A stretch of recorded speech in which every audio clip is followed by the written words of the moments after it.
Diamond amefanya kama alichokifanyaga Ashraf Hakimi, anasema mali zote ni za Mama Dangote. Yaani mali zote unazoziona za msanii Diamond Platinum ni za Mama Dangote, wala haina kupepesa macho. Msikilize hapa Simba la Masimba Dangote. Mali zangu ni mali za mama yangu, nisikudanganye nisende kushoto la kulia. Sisikie si una, hapana.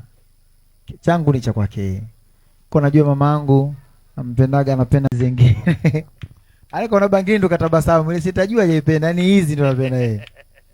Sasa za dhahabu zimechangamka kidogo, ni sio muongo. Zile na hizi ukichanganya yenyewe, najua wanawake wengi tulikuwepo huko ndani ni watu wa kuvaa vitu vya mambo. Gharama imeenda. Lakini pia mamangu amemletea saa Rolex. Aisata itaja kidogo. Yes, bana, huyo ni Simba la Masimba Dangote. Tena ukiwa unatamka jina lake, wewe unaweka kidogo na mikato. Simba la Masimba Dangote.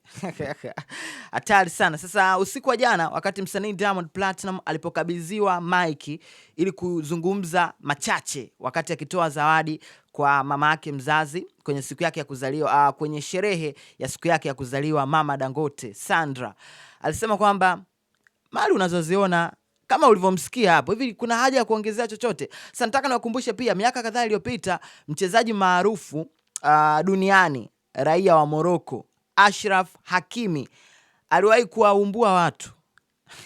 Jamani, hatari sana, ambapo alikuwa ameandika jina la mamake mzazi kama mrithi wa mali zake zote. Kwa hiyo alichokisema pia hapo msanii Diamond Platinum hakijaenda mbali sana na kile ambacho kilitokea kipindi kile kwa Ashraf Hakimi, ambao wengi wao walikuwa wanajua huenda mali zile huenda atashare hata mke wake, lakini alikuwa ameandika jina la mama yake mzazi. Kwa hiyo Diamond Platinum niishie hapo washikaji zangu. Mimi naitwa Bounce, naambia tu kwamba kuna mengi nimewaandalia kuhusiana na matukio yote ambayo yalitokea siku ya jana kwenye hafla adhimu ya birthday party ya Mama Dangote.